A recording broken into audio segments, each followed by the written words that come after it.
Jadi kalau Anda beribadah seumur hidup, kan? Itu bahasa gampangnya. Kalau Anda beribadah seumur hidup, lalu dibandingkan dengan beribadah bersamaan di malam ini, malam Al-Qadar, itu lebih bagus di malam ini nilainya, lebih banyak di malam ini. Lebih dari apa yang pernah dikerjakan selama hidup. Ya, dalam satu amalan ya. Misal selama hidup tiap malam tahajud tuh, ya kan? Tiba-tiba pas malam Al-Qadar tahajud juga. Itu satu malam itu nilainya bisa melebihi yang dikerjakan selama hidup. Ba'da Isya sampai menjelang fajar. Itu masif terus. Siapa yang masif turun? Malaikat. Banyak. Terus turun. Sampai-sampai kalau kita buka kitab-kitab tafsir itu, ya, itu bumi ini padat dengan malaikat yang berlomba turun. Nanti sampai saking padatnya, alam tuh suasananya tenang. Apa dampak paling spesifiknya bagi setiap insan itu? Terkait dengan doa dan taubat. Jadi kalau doa yang biasa ngaminkan mungkin 1-2 malaikat yang menyertai, ini banyak malaikat. Ya, berdoa amin.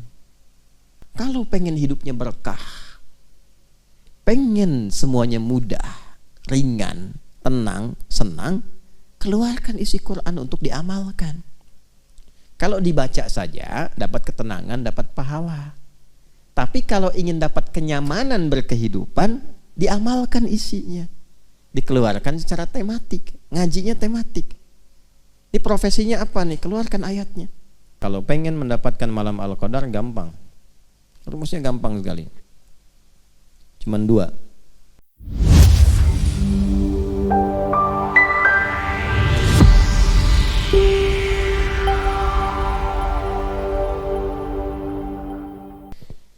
Di kesempatan ini kita akan sedikit dulu belajar topik yang berbeda sedikit saja untuk memberikan pencerahan terkait dengan satu momen yang istimewa yang hanya terjadi di bulan Ramadan, yaitu di satu dari sekian malamnya, dikenal dengan Lailatul Qadar, malam Al-Qadar.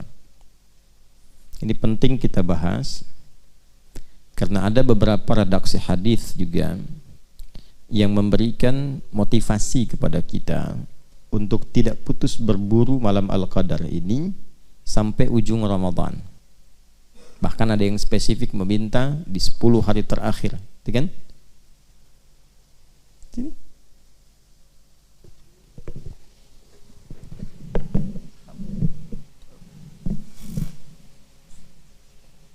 Jadi malam Al-Qadar itu kita akan coba bahas dari mulai apa pentingnya, apa keistimewaannya malam Al-Qadar itu, apa yang dimaksud malam Al-Qadar, kapan terjadinya, apa ciri-ciri yang menyertai seseorang mendapati itu.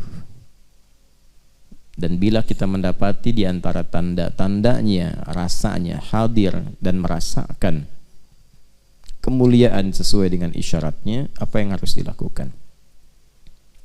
Baik, kita akan fokuskan dulu satu surah saja karena waktunya terbatas. Surah ke-97 dengan namanya Surah Al-Qadar. Allah berfirman,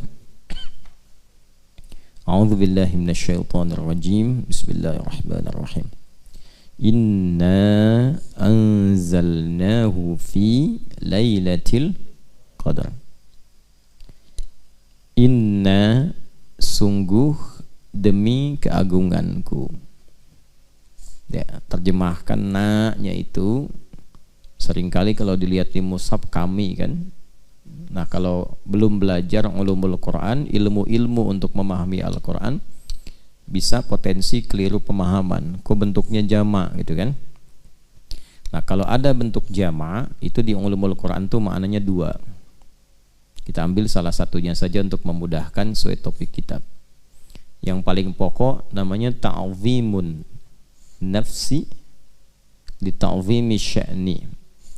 Ta'zimun nafsi li ta'zimi sya'ni, yaitu menghadirkan keagungan Allah untuk menunjukkan istimewanya atau agungnya satu informasi yang disampaikan. Jadi saking pentingnya informasi yang disampaikan, Allah sampai menghadirkan keagungan zatnya. Gitu ya? Baik. Contoh begini. Presiden bicara misalnya. Kalau cuman bicara biasa, saya menghimbau pada masyarakat supaya mudik dengan tertib misalnya. Biasa ya? Coba lihat yang kedua. Saya Presiden Republik Indonesia, Panglima tertinggi, pemimpin bagi seluruh masyarakat di Negara Kesatuan Republik Indonesia.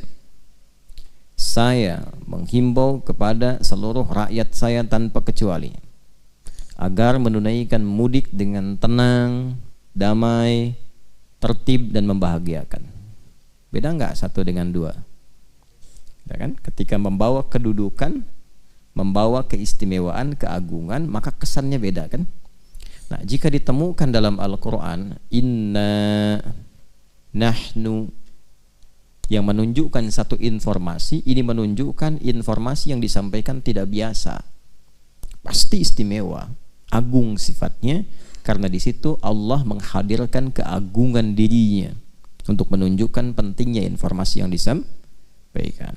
Nah, kalau kita tahu ilmunya begitu, cara baca Quran kita akan berbeda. Pasti perhatiannya lebih tinggi. Ayat-ayat semuanya penting, tapi ketika menemukan itu, kita merasa ini ada sesuatu yang istimewa, yang beda dari biasanya. Baik. Inna anzalnahu fi lailatul qadar.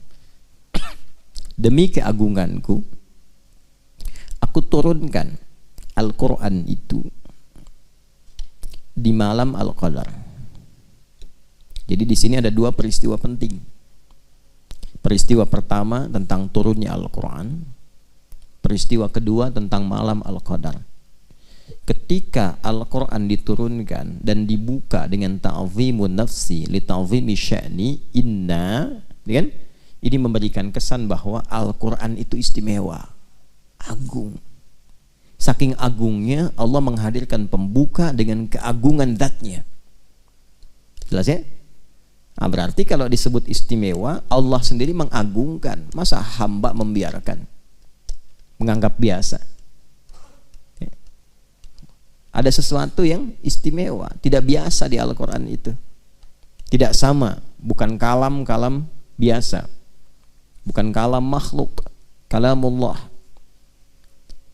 Karena itu suatu saat kita akan pelajari sifat-sifat itu, keagungan itu, sehingga kita menemukan apa yang dimaksudkan dalam Al-Quran. Di antara kedahsyatannya, mampu merubah sekelompok manusia yang tertinggal dan terbelakang dengan kompleksitas keburukan perilakunya, tiba-tiba menjadi sesuatu yang sangat luar biasa, sosok-sosok gemilang yang mensibgoh dunia, berubah total itu. Ya, itu Al-Quran. Nanti kita akan lihat apa yang paling pokok di Quran. Kita bahas dulu bagian keduanya. Yang kedua, malam Al-Qadar. Berarti ada yang istimewa di malam Al-Qadar itu, bukan malam biasa. Karena itu menggunakan tak di ujungnya. Ya? Ada lail, ada lailah. Kalau lail umumnya menunjuk pada waktu malam standar, umum.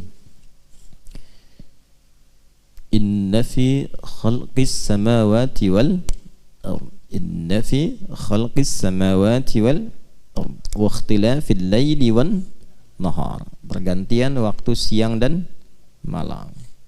Itu kalau disebutkan lail umumnya menunjuk pada waktunya dari ba'da isya sampai menjelang fajar. Menjelang ya, bukan sampai fajar, karena nanti ada waktu jeda singkat namanya sahar. Aktivitas yang dikerjakan di waktu sahar namanya sahur. Makanya kita makannya makan apa? Sahur, maksudnya dilakukan di waktu sahar. Ya, kurang lebih 15 sampai 25 menit sebelum fajar. Jadi kalau subuh misalnya 4.38, ya kurang lebih 4:4 atau 4:10. Kalau jam 3, setengah 3 terlalu dini, ya terlalu awal makannya. Nah itu sahar. Jadi dari mulai malam ba'da isya itu sampai menjelang fajar. Nah, bahasanya menjelang fajar. Itu lail namanya. Kalau ada yang istimewa sampai menjelang fajar ini dari ba'da isya, maka di antara rumusnya tambahkan ta. Jelas ya? Jadi kalau ada ta mengiringi kata lail, ini menunjukkan di malam itu tidak biasa. Ini umumnya ya. Walau nanti dalam beberapa keterangan tergantung konteks bisa berbeda.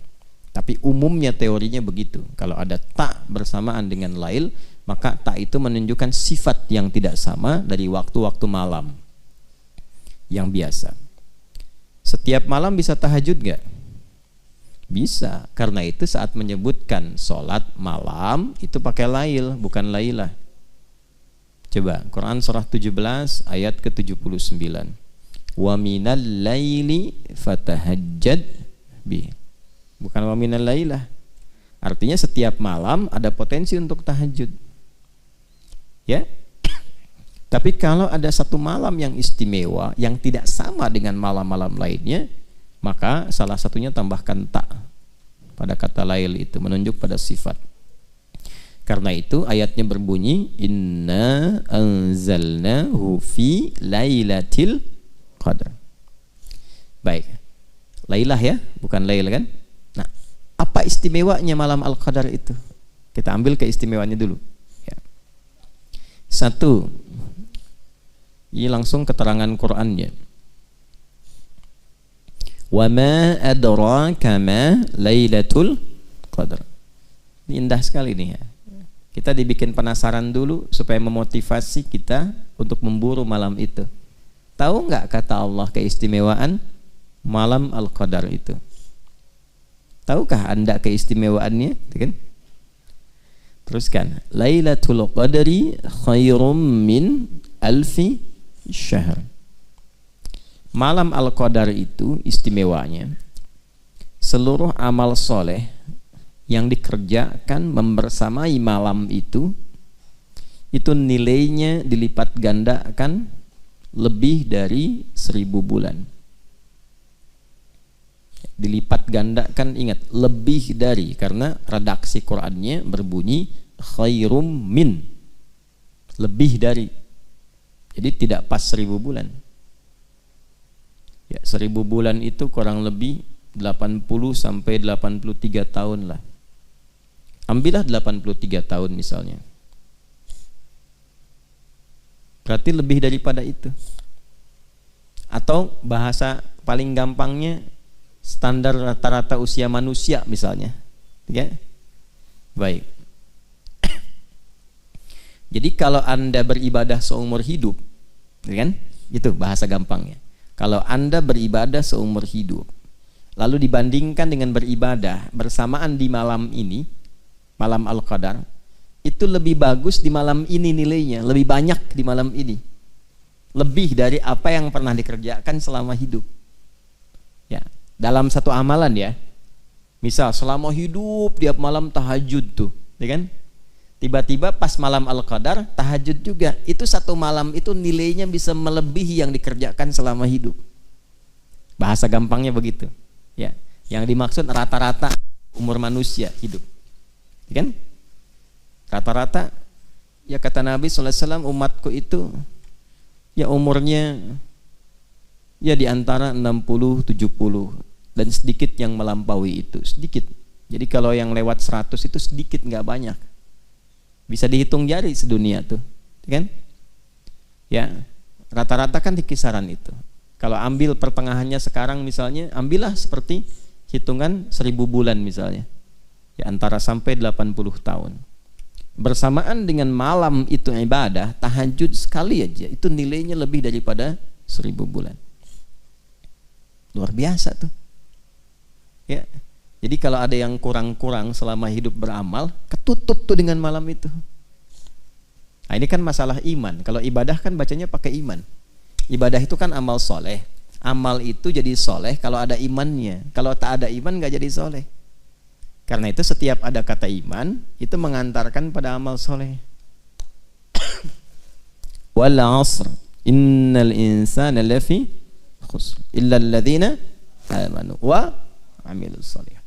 Masuk surga juga pakai iman dan amal saleh.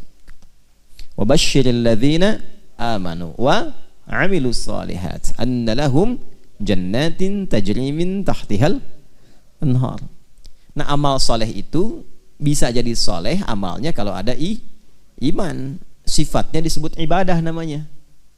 Jadi ketika kita beribadah itu sedang beramal soleh, membuktikan keimanan kita. Jelas sampai sini? Baik, kembalikan orang-orang yang mampu beribadah di malam Al-Qadar itu nilainya, satu ibadahnya itu bisa melampaui apa yang ia pernah kerjakan selama hidupnya. Tertutup itu yang kurang-kurang dalam ibadah itu. Masya Allah. Kalau taubat dia, wah itu luar biasa. Luar biasa penerimaannya di sisi Allah Subhanahu wa taala. Antum baca Quran misalnya. Selama hidup sekarang kira-kira berapa kali baca Quran itu? Khatam berapa kali? Atau baca satu surat berapa kali? Alif Lam Mim berapa kali itu? Yasin berapa kali? Atau yang kira-kira pembukanya satu huruf, Qaf, Nun, gitu kan? Dibuka gitu dengan huruf-huruf muqatta'. Berapa kali baca itu? Tapi bersamaan dengan malam Al-Qadar, Nun, Kang Duni baca itu tuh, Nun, pas malam Al-Qadar, itu baca itu lebih dari 1000 bulan. Kayak antum baca Nun lebih dari 83 tahun. Nun. Masya Allah. Habis itu meninggal misalnya. Itu Masya Allah. Luar biasa.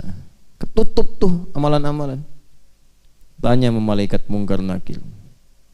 Mah kita buka. Kitabmu apa? Nun. Bawa tuh. Ya. Jadi potensi malam Al-Qadar itu satu, berlimpahnya pahala. Karena Ramadan ngejar pahala kan salah satunya. Karena Ramadan itu pekan iman.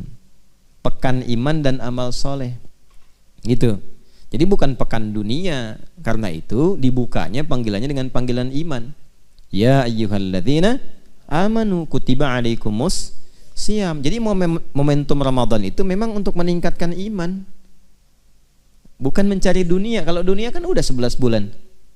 Ya kan? Nah, iman itu kan prospeknya akhirat.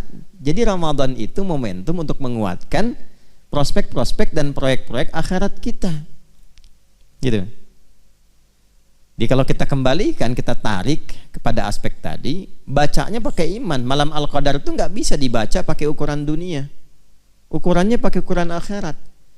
Ya, bukan melulu pakai akal, tapi menggunakan iman. Kalau imannya bekerja, dikejar. Kalau nggak bekerja, nggak akan dikejar.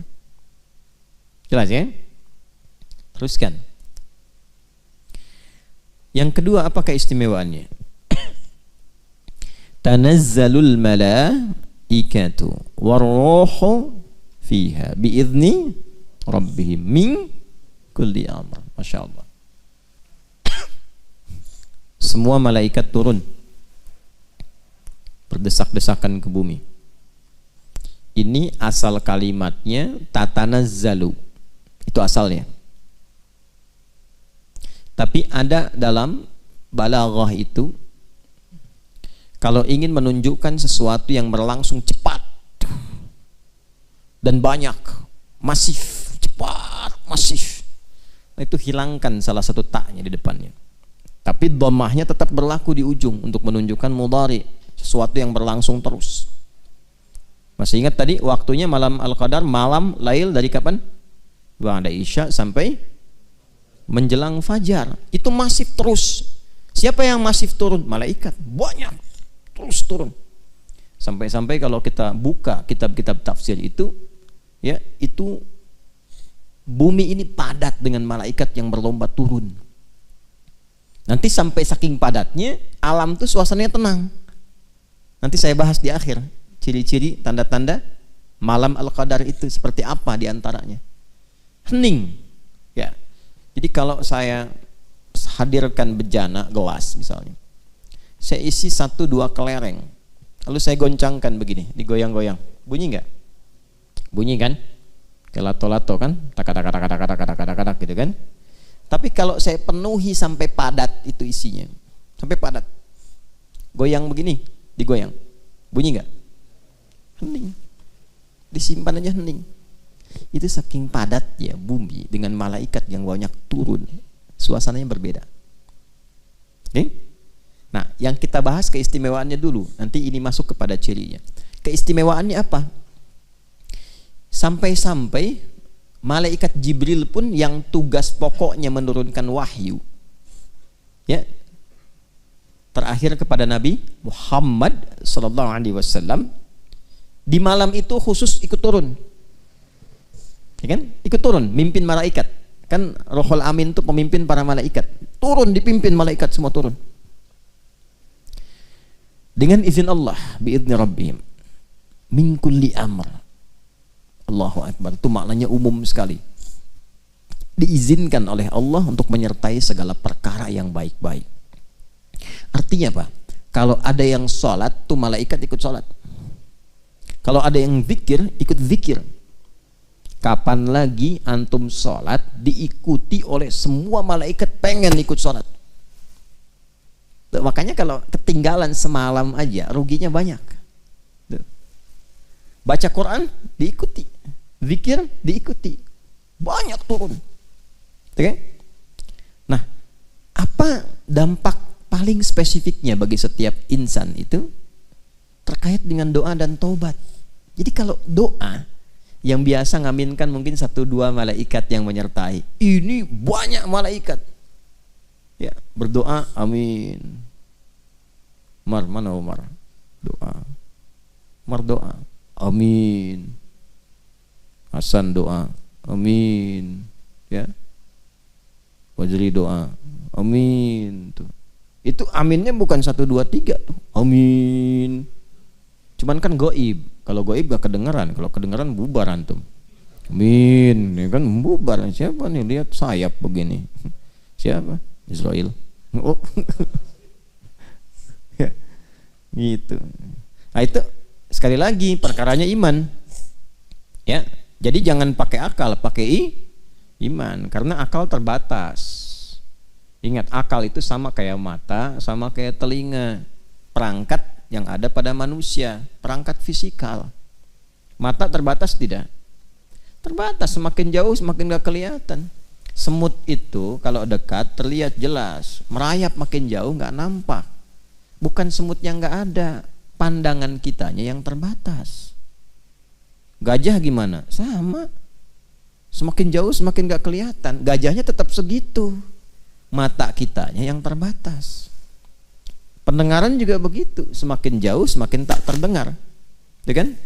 Antara 20 sampai 20 ribu kan hertznya. Di bawah itu sulit terdengar, di atas itu bising, bahkan bisa menyakiti. Ya, bukan salah bunyinya, kemampuan kita memang terbatas, gitu. Jadi kalau pendengaran terbatas, penglihatan terbatas, kenapa akalnya nggak mau terbatas? Bukan nggak masuk akal, karena ilmu belum cukup. Belum masuk tuh informasi ke dalam akal sehingga belum bisa nyerna. Kalau sudah ada infonya gampang dilogikakan. Tapi karena belum ada ilmu jadi terbatas. Itu maksudnya. Jadi jangan semua tuh pengen sesuai dengan kehendak kita. Ini nggak masuk akal. Di akal ente karena ilmunya terbatas. Bagi yang lain sudah masuk akal. Rumusnya apa supaya cepat bisa dipahami oleh akal? Kalau ada akal terbatas memahami, pahami oleh iman dulu. Nanti iman akan membimbing akal dengan hikmah. Hikmah itu yang menjadikan akal paham. Itu rumusnya. Dan itu di Quran sudah ada. Makanya kalau orang dapat hikmah itu dapat anugerah yang banyak. Surat apa? Al-Baqarah ayat berapa? 269. Yu'til hikmata may yasha' wa may yu'tal hikmata faqad utiya khairan katsira. Terus wa may yadzakkaru illa, tuh, kalau sudah dapat hikmah langsung jadi ulul albab. Paham esensi sesuatu, cepat menangkap. Baru satu kata udah paham nih kemana nih arahnya nih. Ya kan? Udah mengerti. Baru disebutkan satu kalimat, udah ketawa seseorang tuh. Dia tahu arahnya mau kemana. Baru disebutkan dan nangis, paham. Waktu Nabi pidato Haji Wada itu semua tenang-tenang aja. Abu Bakar nangis. Abu Bakar paham. Nah itu paham takwil, mengerti hikmah. Beliau nangis karena tahu kalau Nabi pidato sudah begini, tugas berakhir. Kalau berakhir berarti akan meninggal. Gitu. Nah, jadi kalau mengerti hikmah itu dalam. Balik lagi, ya malaikat itu datang banyak. Doa dikabulkan. Makanya manfaatkan setiap malam berdoa. Yang sulit-sulit itu malam itu tiap malam. Yang kita rasakan mungkin ada kesulitan menghafal, kesulitan memahami, kesulitan dalam pekerjaan. Ya, bayangkan, hadirkan. Minta sama Allah. Mungkin Allah tetapkan di malam itu dikabulkan supaya kita terus bersemangat ibadahnya. Hikmahnya buat kita juga. Jadi makin rajin ibadah. Kalau nggak percaya silahkan cek proyeknya misalnya.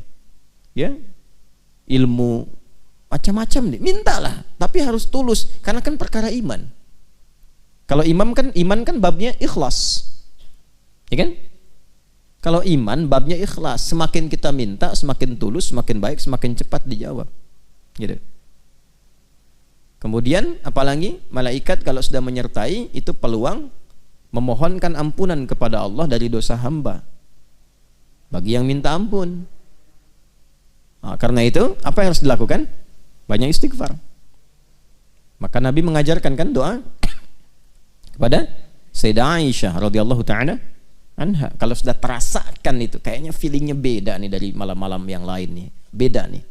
Sampai ada yang mengatakan para ulama setiap orang itu nanti ada feeling yang sama, ada feeling-feeling yang spesifik tuh sebagai anugerah dari Allah. Nah kalau udah dapat feelingnya seperti itu, apa yang harus dilakukan? Nabi mengajarkan satu doa. Itu ditalkinkan langsung dari lisan Nabi pada Sayyidah Aisyah radhiyallahu taala anha. Allahumma innaka afuwun tuhibbul afwa fa'fu anni. Allahumma innaka afuwun karim tuhibbul afwa fa'fu anna. Minta. Ingat-ingat, koreksi tiap malam itu. Itu dahsyat itu. Nah, nanti hasilnya kita akan lihat di parameter keberhasilannya setelah itu. Nah, jadi kalau ditanyakan apa istimewanya malam Al-Qadar itu, maka Al-Qur'an pertama mendefinisikan tentang manfaat-manfaat yang terkait dengan proyek akhirat kita. Itu yang terbesar. Jadi kalau nanam saham, jangan cuma dunia, tanam buat akhirat karena itu tempat pulang. Kalau di sini kan tempat apa? Tempat berdinas, membawa misi. Di sini itu kita sedang beraktivitas, membawa misi, berdinas. Setelah itu pulang. Kan tiap hari kelihatan, terdengar, baca berita.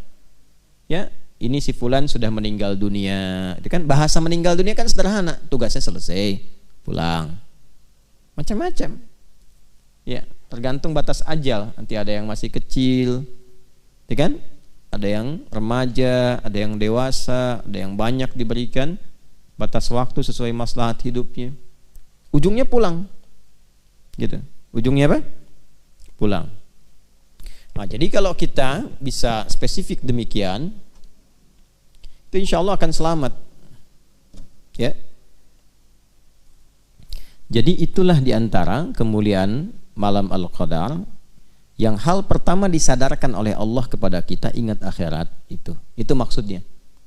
Jadi keistimewaan pertama yang menghadirkan banyaknya pahala, terkabul doa, diampuni dosa, itu kan rata-rata proyek dan prospek akhirat kan.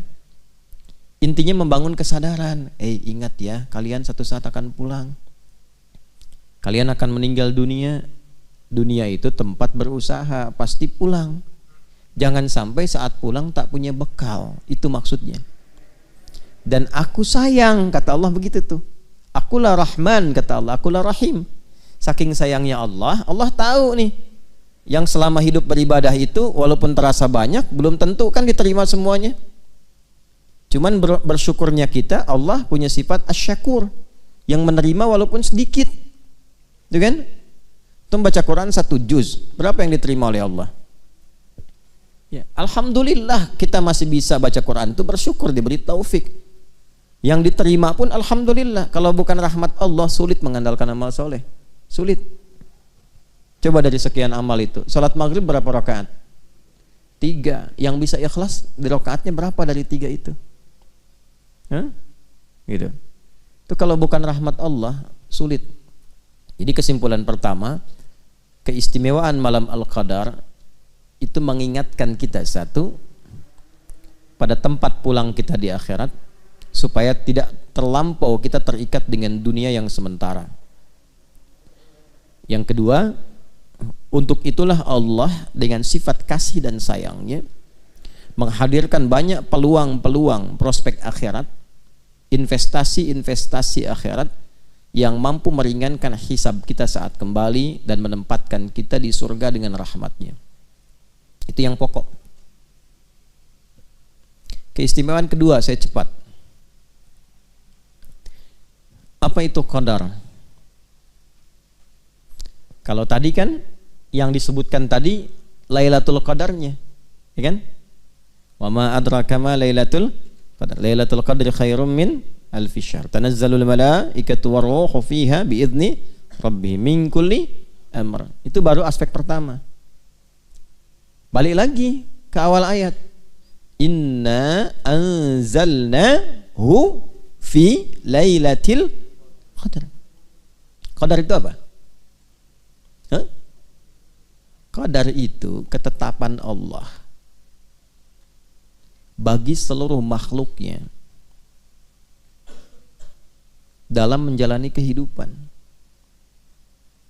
Jadi, ketetapan Allah bagi seluruh makhluknya yang bersifat mengikat, kan, dalam menjalani kehidupan. Contoh, ajal itu qadar, rizki itu qadar Allah. Karena itu Allah tetapkan lalu diberi petunjuk untuk menjalaninya. Kan kita baca dalam setiap witir, sabbihisma rabbikal a'la alladzi khalaqa fasawwa walladzi qaddara, kemudian fahada. Kita memuji Allah, terima kasih ya Allah, Engkau Tuhan yang paling agung, yang paling istimewa, satu-satunya Tuhan yang dipertuhankan, disembah, yang telah mencipta lalu menyempurnakan ciptaan, lalu menentukan kadar kehidupannya dengan sempurna dan diberi petunjuk bagaimana menggunakannya. Gitu. Jadi malam Al-Qadar itu adalah malam saat Allah menetapkan semua yang terkait dengan kehidupan makhluk. Kita tarik, kitalah manusia saja. Di situ di malam itu aturan hidup kita awal sampai akhir mengikat sifatnya pada setiap personal kita. Kapan mulai berkehidupan, kapan wafat, berapa rizkinya, dan seterusnya di malam itu. Nah, kan Allah berjanji kan, kita kan nggak tahu kan, ya bagaimana kadar kita kan, yang diperintahkan oleh Allah menjalani hidup, kadarnya sudah diatur, ya kan, rizkinya sudah ada kan, yang diperintahkan apa? Berikhtiar supaya dapat rizki itu selama hidup, rizkinya sudah ada, ya kan, ajalnya sudah ditetapkan kan, cuman nggak dikasih tahu kapan pulang kan. Yang diminta apa? Jalani aja sampai ajal datang. Tapi kalau kita nggak tahu petunjuk bagaimana menjalaninya, rusak misinya. Coba bayangkan. Ingat ya, ajal sudah saya atur ya, misal. Ajal sudah diatur ya, nanti pada waktunya kamu meninggal, jalani aja. Tapi nggak dikasih tahu gimana cara menjalaninya. Hah? Manfaat gak hidupnya? Belum tentu. Bisa bingung, linglung. Rizki sudah saya atur ya, kalian tinggal cari aja, udah saya tebarkan sampai kalian meninggal. Tapi nggak dijelaskan bagaimana mencarinya. Bisa salah kan? Karena itulah Allah turunkan petunjuk yang memberikan bimbingan kepada kita bagaimana kita bisa menjalani kadar kehidupan itu dengan cara yang benar.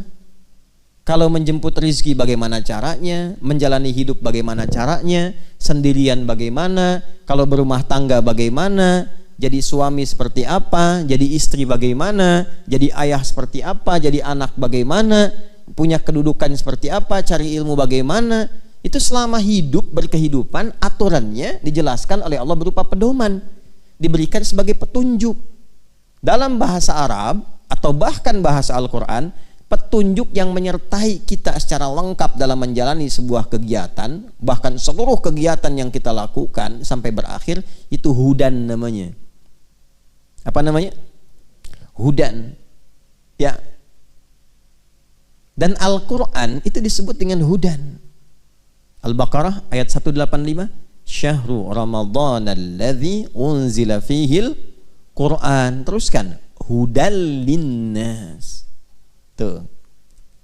Jadi isi Quran itu bukan sekedar bacaan, tapi di dalamnya pedoman semua aspek kehidupan kita dalam menjalani qadar Allah Subhanahu wa taala.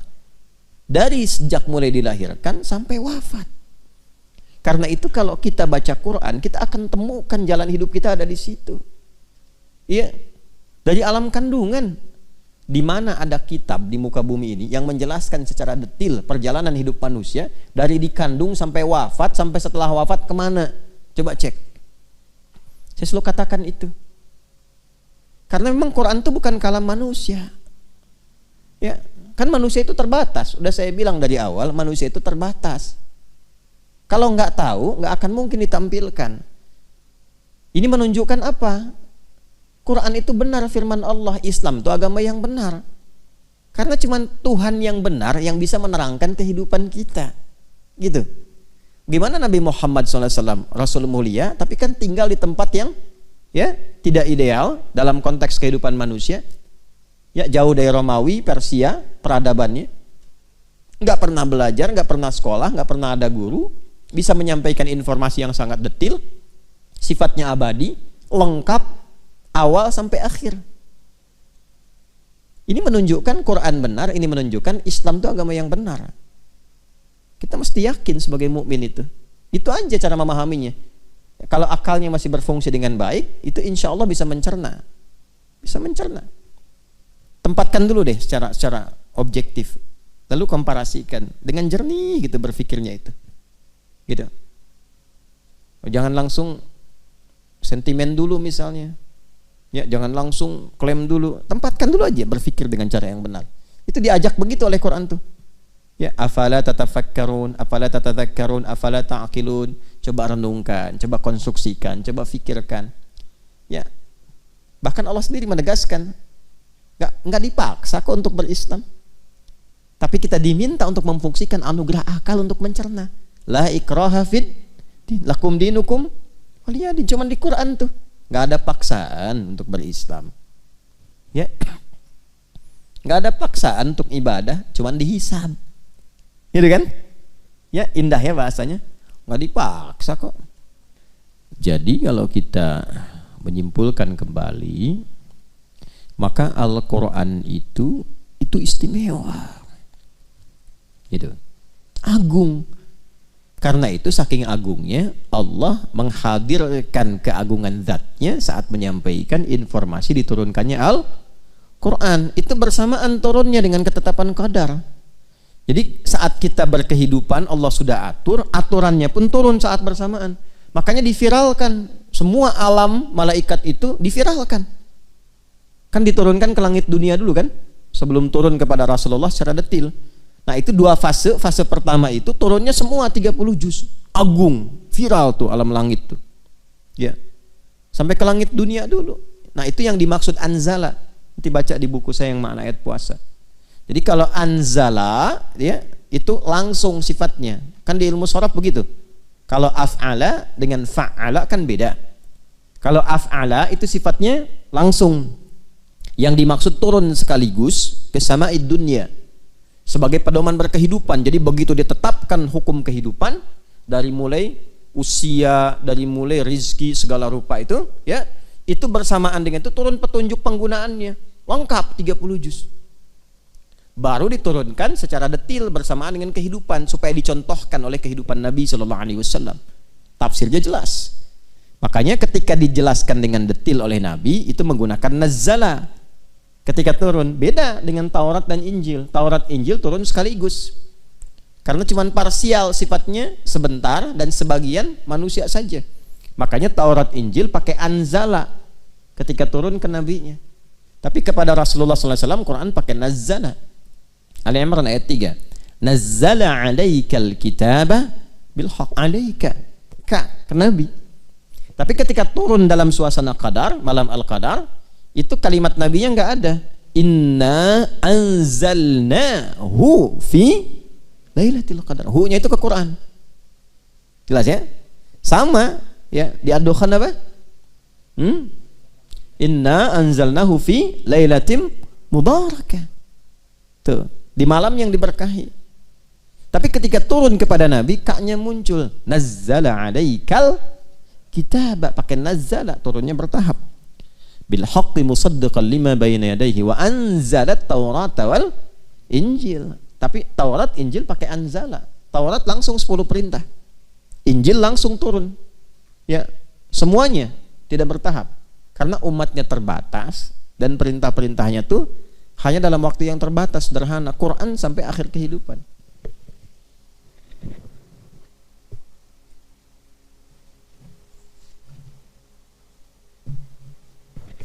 Ya, paham ya? Nah, karena itu kita mesti merasakan penting dan agungnya Al-Quran. Jadi bukan bacaan biasa. Kalau pengen hidupnya berkah, pengen semuanya mudah, ringan, tenang, senang, keluarkan isi Quran untuk diamalkan. Kalau dibaca saja dapat ketenangan, dapat pahala. Tapi kalau ingin dapat kenyamanan berkehidupan, diamalkan isinya. Dikeluarkan secara tematik, ngajinya tematik. Di profesinya apa nih? Keluarkan ayatnya. Gitu. Makanya kalau kita mempraktikkan hudan, itu hidupnya tenang dan senang. Faman tabi'a hudaya fala khaufun 'alaihim wa lahum yahzanun. Quran surah kedua ayat 38 di ujungnya itu. Jelas? Nah, itu yang dikeluarkan. Ya. Nah, karena itu selama Ramadan, coba aktivitasnya apa? Profesinya apa? Manfaatkan waktu minimal misalnya dalam i'tikaf untuk mengeluarkan ayat-ayat Quran terkait topik, tema-tema yang dibutuhkan, yang mengiringi aktivitas kehidupan kita, yang jadi pilihan kita itu. Nah, sekarang kita berbahagia, aksesnya paling mudah sekarang. Dulu para ulama itu masih ngikutin. Di kalangan sahabat langsung dibimbing Nabi. Jadi kalau ada pedagang, pebisnis, Nabi konsultasi mereka ke Nabi, Nabi langsung bimbing. Sukses. Pejabat, sukses. Semua sukses. Setelah itu diajarkan oleh sahabat, ditangkap. Masih talaki. Tapi kemudian beberapa generasi setelahnya cerdas. Dihimpun, ditulis penjelasan Nabi itu. Dibikin tema-tema, topik-topik. Di antaranya Imam Al-Bukhari. Imam Al-Bukhari membuat 97 topik. Ya, kitabnya yang sangat viral itu Al-Jami' kan? Al-Jami' As-Sahih Al-Musnad Al-Mukhtasar min umuri Rasulillah sallallahu alaihi wasallam wa sunanihi wa ayyamihi. Kalau tidak salah kurang lebih demikian nama kitabnya itu. Disingkat Sahih Al-Bukhari. Itu isinya 97 tema. Dan dimulainya tidak langsung hadis, ayat dulu. Ada tema misalnya apa? Pertama kitab Bad'ul Wahyi. Kedua kitabul iman, ketiga kitab al-ilmi, ya, dan seterusnya. Itu begitu menerangkan kitabul iman, ayat Quran dulu, setelah ayatnya baru hadisnya. Terus dibuat subtopik. Gimana supaya naikin iman dan tidak turun-turun? Apa amalannya? Bagaimana mendapatkan kenikmatan iman? Apa hubungan iman dengan amal soleh? Itu diruntut. Ilmu, kitabul ilmi. Ya, bagaimana cara mendapatkan ilmu, mengatur waktu untuk belajar ilmu itu bagaimana, supaya cepat mendapatkan ilmu bagaimana, itu banyak dikumpulkan. Kitabul buyu' bagi yang bisnis berdagang, keluarkan bagaimana bisnis yang berkah, bagaimana menghindari hal-hal yang kemudian cenderung bermasalah, itu kan? Bagaimana menghindari riba, bagaimana mempercepat harta yang berkah yang dengan itu bisa mendekat kepada Allah. Ya, banyak sekali kok. Kitabul Marid, bagaimana menyikapi ujian dari Allah, misalnya dari penyakit. Ada tentang bab kedokteran di dalamnya, bab kesehatan, banyak sekali. Di ujungnya adalah pelajaran-pelajaran daripada para sahabat, ada manaqib-manaqib ya tuh. Ya, bagaimana amalan-amalan mereka tuh. Zikir-zikirnya sampai dikumpulkan. Yang khatam, makanya kalau ngaji yang khatam. Kalau khatam itu Masya Allah lengkap itu. Ya. Ada zikir-zikir spesifik. Zikir saat jadi pasukan khusus dalam medan perang seperti apa? Ada. Ya, zikir dalam bidang kepemimpinan. Imam Muslim bikin kitabnya, Kitabul Imarah, ada. Puasa nih. Kan puasa itu sebulan kan? Apa yang dikerjakan selama Ramadan? Langsung dibikin Kitabus Shaum, lengkap itu. Dari memulai kapan mengakhiri, bagaimana cara sahur, kapan tarawih, seperti apa dan seterusnya, lengkap. Kita orang sekarang tuh tinggal jalanin aja. Baca, pahami, amalkan. 11 bulan punya waktu baca. Ramadan tinggal ngamalin. Ini dibiarin, begitu masuk Ramadan malah sibuk belajar lagi. Kapan ngamalnya? Ya walaupun tidak salah, tapi menempatkan sesuatu sesuai dengan tempatnya. Makanya kebiasaan seperti itu menjadikan hari tenang menjadi hari tidak tenang. 11 bulan main-main, begitu waktunya hari tenang, besok mau ujian malah nggak tenang. Ngopi-ngopi catatan, pinjam punya temen, belajar maksain malam, pelajaran 11 bulan dipelajari semalam. Akhirnya ilmunya cuma sampai ujian. Begitu ujian, ya udah lupa. Tertuliskan nilainya bagus, cuman ilmunya lupa.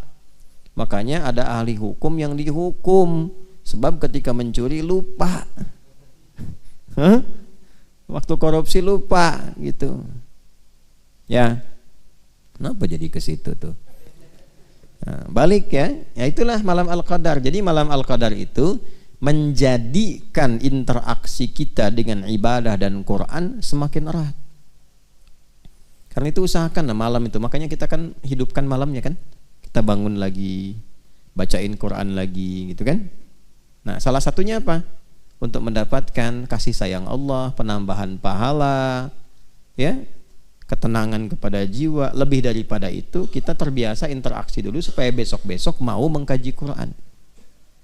Jelas ya? Ingat pondasinya iman ya. Kalau pakai iman cepat nangkapnya. Tapi kalau nggak pakai iman susah. Hudan itu padanannya iman. Nanti kalau sudah iman ketemu amal soleh jadi takwa. Iman, takwa dan amal soleh disatukan di pembuka Al-Baqarah plus Qurannya. Dzalikal kitab di situ Quran kan? Dzalikal kitabu la raiba fi hudal lil muttaqin. Ayat 3-nya alladzina yu'minuna bil ghaib wa yuqimunas shalah wa mimma razaqnahum yunfiqun. Masukin ke Ramadan latihan jadi takwa. Kan hudal lil muttaqin, petunjuk bagi orang takwa. Ramadan kan berlatih menjadi takwa, la'allakum tattaqun. Makanya amalan-amalan takwa yang di Al-Baqarah itu kita kerjakan, kita perbanyak saat Ramadan. Gimana meningkatkan iman? Baca Quran, baca kan? Ningkatkan saat Ramadan. Wa yuqimunas shalah, salatnya makin banyak kan? Wa mimma razaqnahum yunfiqun, senang infak kan? Itu. Jadi Quran tuh kalau kita baca dengan benar, nyambung semua, kan ya petunjuk hidup. Jelas ya? Nah, kalau kita dapatkan itu semua, salam. Nah, itu indikasi pertama. Keadaan kita lebih tenang, damai. Salam itu damai, lebih tenang, lebih bisa memahami esensi hidup, lebih menikmati berkehidupan. Jadi dari sekian waktu dalam Ramadan itu ada satu waktu yang kayaknya kita merasa lebih enak gitu. Nah, coba rasakan kalau hadir di satu malam, suasananya lebih beda, lebih enak, lebih tenang gitu ya. Terus kalau ngelihat keluar juga kayaknya tenang gitu di luarnya itu. Tadi ngumpul malaikat. Nah, kalau udah dapat lagi sesuatu yang istimewa yang Allah berikan, itu kalau ketiduran tuh bisa dibangunin. Dan ke hati getarannya beda. Bangun. Coba deh kalau nggak percaya, perbanyak dulu amalan terus. Ini mungkin untuk tahun depan ya. Kalau hidup, itu, kalau hidup. Kalau tidak, sisa waktu gunakan. Masih ada beberapa malam ke depan. Perbanyak ibadah. Nanti ada satu dari sekian malam Ramadan itu, ada satu yang kita itu dibikin terus aktif malamnya. Yang kalau mau tidur pun, bangun. Pernah merasakan begitu nggak? Itu nggak setiap waktu tuh. Bukan karena ada agenda sholat malamnya, tapi dibikin bangun. Tuh. Saya tidak harus nyampaikan di kapan waktunya saya misalnya merasakan itu, tapi itu kan rahasia Allah. Untuk setiap kita kadang-kadang getarannya bisa tidak sama, tapi nanti bisa menemukan petunjuk yang sama dari suasana alam. Nah, diantaranya lebih tenang. Makanya kan ada hadis-hadis yang menunjukkan paginya itu lebih tenang. Gak terlampau panas, gak terlampau dingin. Cahaya mataharinya sejuk, enak gitu. Nyaman. Yeah. Jadi akhirnya salam. Di malam Al-Qadar itu kita mendapatkan salam. Maknanya dua. Bisa menunjuk pada isyarat malam Al-Qadar lebih tenang, lebih nyaman, lebih damai ke hati. Lingkungannya juga mendukung, tenang, damai, enak ke ibadah gitulah. Enak ke ibadah. Saya. Nah, yang kedua, parameter kesuksesan orang yang mendapatkan Al-Qadar. Perangainya lebih tenang. Lebih bisa menimbang bagaimana bersikap. Lebih tenang, lebih kalem, lebih damai, menatap sesuatu itu dengan kedamaian. Nilai-nilai kebaikan bertambah. Nah, setelah ada kata salam, balik lagi ke malam Al-Qadar. Hiya, waktunya malam Qadar itu panjang. Terbentang tadi, kan malam kan? Dari ba'da isya terus sampai menjelang fajar. Makanya saya tidak katakan fajar kan tadi?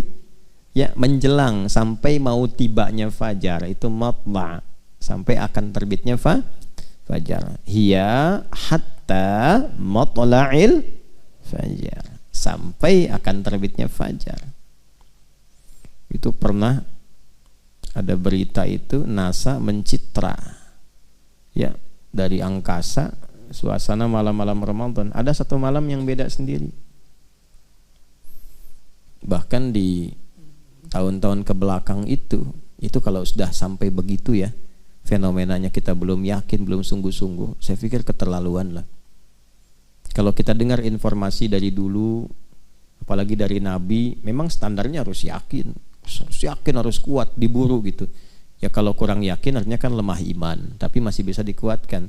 Tapi kalau sudah ada bukti-bukti otentik yang bahkan terekam, belum yakin juga, itu imannya dipertanyakan. Tahun-tahun ke belakang itu sempat ada yang i'tikaf di Masjidil Haram. Lalu dia mengamati setiap malam sampai menjelang subuh itu. Ada salah satu momen yang ketika dia videokan itu kayak kilatan naik gitu dari atas Ka'bah itu ke atas. Itu nyata, bukan rekayasa. Kayak kilatan naik. Ya kayak ada sayap putih tapi halus, kayak awan naik cepat sekali gitu. Ya. Dari satu rangkaian malam-malam terakhir di Ramadan itu. Pernah ada itu? Pernah nggak dengar? Atau pernah lihatnya? Ada di tahun-tahun ke belakang itu. Nah itu pembuktian yang nyata gitu. Jadi kalau sudah alamnya itu sudah disampaikan tanda-tanda kebesaran Allah secara langsung, belum beriman juga, itu mesti hati-hati itu. Kuningnya udah mau orange tuh. Hati-hati betul. Hati-hati. Karena nanti ada ayatul Quran, ada ayatul kaun. Ayatul kaun tufassiru ayatul Quran. Ada ayat-ayat yang di semesta, ada ayat-ayat yang tertuliskan dalam mushaf, ya, dibacakan dalam Quran. Nah, ayat-ayat semesta itu pembuktian langsung dari Al-Quran. Jelas ya? Di mana belah batu ditemukan kalimat Allah, belah tomat adalah lafaz Allah. Melihat ke atas awan bentuknya Allah, bentuknya Muhammad SAW. Gimana tuh? Masa belum yakin juga? Nah itu hal-hal yang langka, fenomena yang nggak terjadi setiap waktu. Ya kan? Nah, karena itu manfaatkan. Kalau pengen mendapatkan malam Al-Qadar gampang. Rumusnya gampang sekali. Cuman dua. Satu, konsisten menunaikan ibadah malam.